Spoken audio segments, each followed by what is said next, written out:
1 plus 2 equals 3. 5 times 3 equals 15, and 15 divided by 15 equals 1.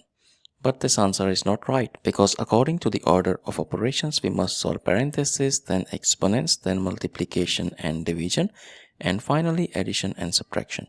Remember, if in any expression you have both multiplication and division present, you must work from left to right, and same applies to addition and subtraction. Now let's rewind and solve this problem the right way. If you notice, in this expression we have a division operator present here. We also have an addition operator present here.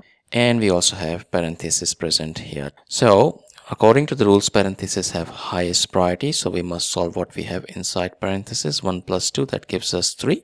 Our expression simplifies to 15 divided by 5 times 3. Now we have division and multiplication operators present in this expression. And according to the rules, multiplication and division have equal priority, but we must work from left to right.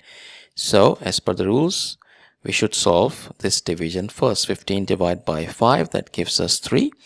And finally 3 times 3, that gives us 9, which is the final and correct answer to this problem.